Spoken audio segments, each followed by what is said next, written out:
Hi friends, இன்றைக்கி பூரியும் உருளைக்கிழங்கும் எப்படி பண்ணுறதுன்னு பார்க்கலாம். அதுக்கு பூரியை குக்கரில் வேக வச்சு உரித்து எடுத்துக்கிட்டேன். கிழங்க உரித்து எடுத்தாச்சு. இல்லை பிணைஞ்சு வச்சுக்கலாம். கிழங்கு பூரி மசால் பண்ணதுக்கு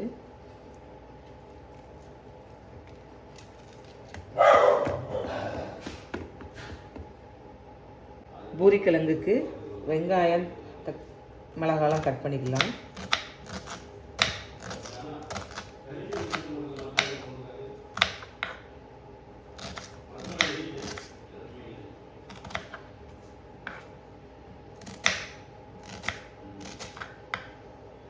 பூரிக்கிழங்கு வைக்க சட்டி வச்சாச்சு.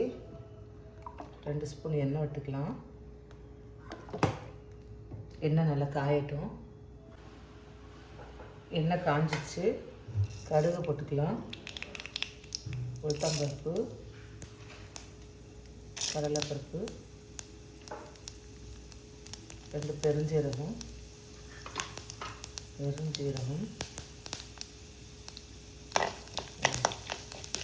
பொரியட்டும்.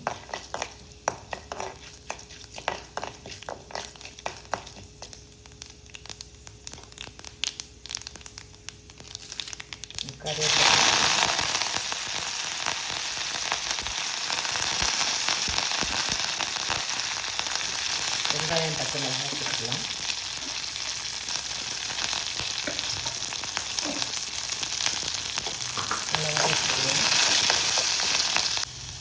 வெங்காயம் தக்காளி பழம் போட்டு நல்லா வதக்கி வச்சுட்டு புளி கிளம்பிட்டு அது கூட காயப்பொடி மஞ்சள் பொடி போட்டுக்கலாம்.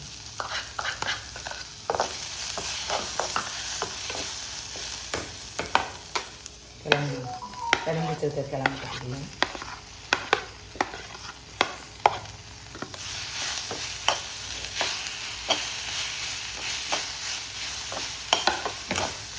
கொஞ்சம் வதக்கிக்கிடுவோம். 1 நிமிஷம். கிழங்கு வதக்கியாச்சு. அதுக்கு தேவையான உப்பு போட்டு 1 ஸ்பூன் கடலை மாவு கரைச்சி வச்சுருக்கேன். அதை வச்சுக்கலாம்.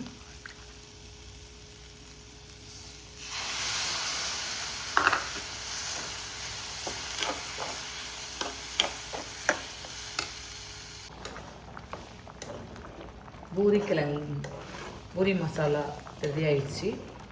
எப்படி இருக்குன்னு பாருங்கள். நீங்களே இதேமாதிரி செஞ்சு பாருங்கள். அடுத்தால பூரிக்கு மாவு பிணைஞ்சிக்கலாம். அதுக்கு மைதா மாவும் ரவையும் எடுத்து வச்சுருக்கேன். அது கொஞ்சோண்டு கோதுமை மாவு கலந்துக்கலாம். குழம்பு மாவு சேர்த்துட்டு தேவையான உப்பு, 1 ஸ்பூன் சீனி போட்டால் தான் நல்லாயிருக்கும். சாஃப்டாகவும் இருக்கும், கலராகவும் இருக்கும். கொஞ்சோண்டு பால், 1 ஸ்பூன் பால் விட்டு நல்லா கலந்துக்கிட்டு எல்லாத்தையும் நல்லா கலந்தாச்சு. இப்போ தண்ணி ஊற்றி பஞ்சிக்கலாம்.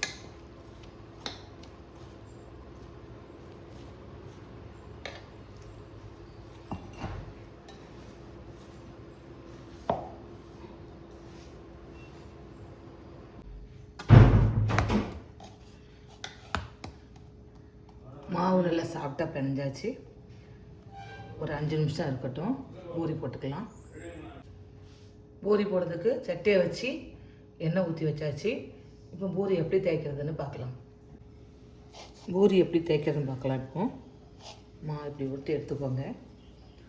லைட்டாக எண்ணெயில் தொட்டுட்டு வச்சுட்டு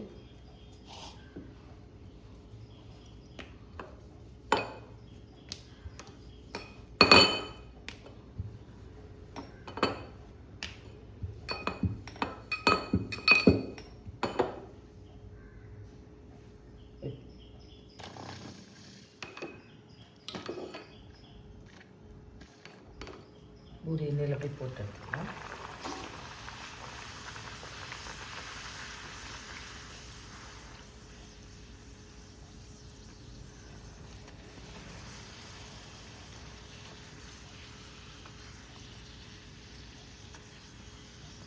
பொன்னிறமாக ஆறு வரைக்கும் போடுங்க. அப்போ தான் எண்ணெய் பிடிக்காமல் இருக்கும். பூரி இப்படி போட்டு எடுத்துக்கோங்க. பூரி ரெடி ஆயிடுச்சு. பூரி கிழங்கு எப்படி பரிமாறுதுன்னு பார்க்கலாம். பூரி எடுத்து வச்சாச்சு. கிழங்கு இப்படி வச்சு சாப்பிட்டு பாருங்கள், சூப்பராக இருக்கும். எப்படி இருக்குன்னு கமெண்ட் பண்ணுங்கள், சப்ஸ்கிரைப் பண்ணுங்கள், லைக் பண்ணுங்கள், ஷேர் பண்ணுங்கள். தேங்க்யூ.